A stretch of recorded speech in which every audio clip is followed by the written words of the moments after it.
ikinalungkot ng ilang manonood ang pagsasara ng mga regional station ng ABS-CBN. Nagpadala sila ng mensahe ng pasasalamat sa naging serbisyo ng network. Nagpapatrol, Micaela Ilaw.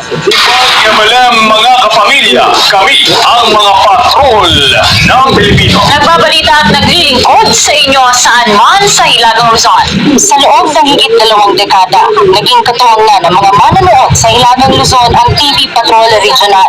Kaya naman ikinalulungkot ng mga viewer na ito na ang huling araw ng programa. Si Antonio, avid viewer ng ABS-CBN, di mapigilang maiyak. Talagang malaking impact ng pagkawala ng ABS-CBN. Dahil since talagang ABS-CBN ako, ito nga, emotional na ako. Talaga. Si Joy Diaz labis din ang pasasalamat sa naitulong ng ABS-CBN Baguio sa kanila. Kung wala kaming malapitan na ibang tao, we always run to ABS-CBN Baguio para matulungan kami to reach out to the people concerned, the agencies concerned.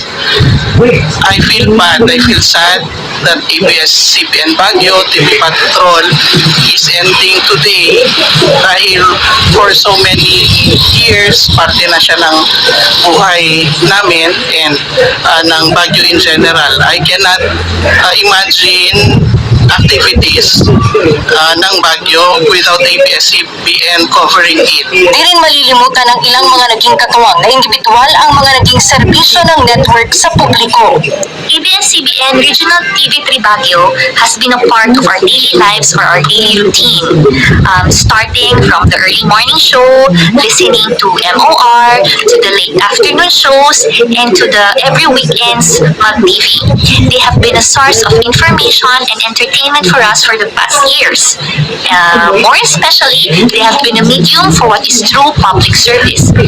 It's really sad and disappointing to say goodbye to such excellent TV and radio programs. However, I know this is not really the end, but a beginning of something new and something better. Nakatulong po yung ABS-CBN sa akin bilang community employee kasi sila po yung avenue whereby I can give information to the public.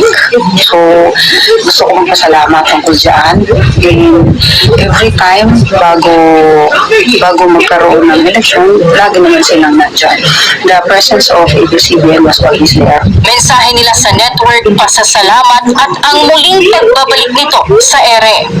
We look forward to seeing you again, if not in the near future, but in the future. Thank you, ABS-CBN. We love you and we thank you for all your help. I know this is your last day, but this is not the end. I pray that the Lord will give you more doors of opportunities for each of you. I pray for good health also for each of you. Stay safe always. I'll see you all soon. God bless. I love you, ABS-CBN. As a tribute to them for the sleepless nights of covering elections, for their selfless act of rendering service to us as their partners, and for friendship beyond elections. Kapamilya, maraming salamat po. Micaela Ilaw, ABS-CBN News.